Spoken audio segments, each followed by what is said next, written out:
નમો ભગવતે વાસુદેવાય। અધ્યાય 29મો સ્ત્રી સંગથી સંસાર અને પ્રભુ સંગથી મુક્તિ।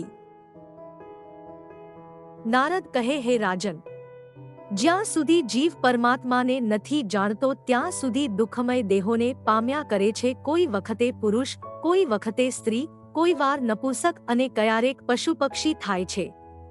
જેમ ભૂખ્યું કૂતરું ઘરે ઘરે ફરે છે, પછી તેને કોઈ ઘરે ખાવાનું મળે છે, કોઈ ઘરે માર મળે છે, એ રીતે વિશ્વાસગત જીવદેવ મનુષ્ય અને પશુપક્ષીની યોનિમાં સુખદુઃખ પામ્યા કરે છે। દુઃખનો નાશ કરવા કોઈ ઉપાય કરે છે, તે પણ દુઃખરૂપ જ થાય છે।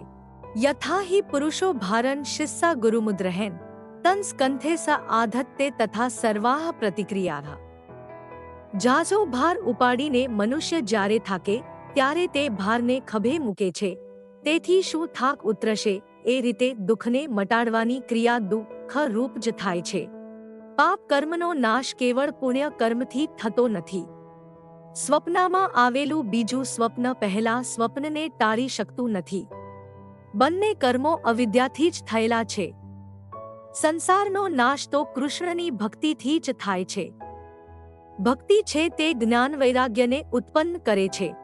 સાધુના મુખથી નીકળેલ વચનામૃતને પીનારા પુરુષોને ક્ષુધા, તૃષા, ભય, શોક અને મોહ એ કાંઈ પણ થતું નથી।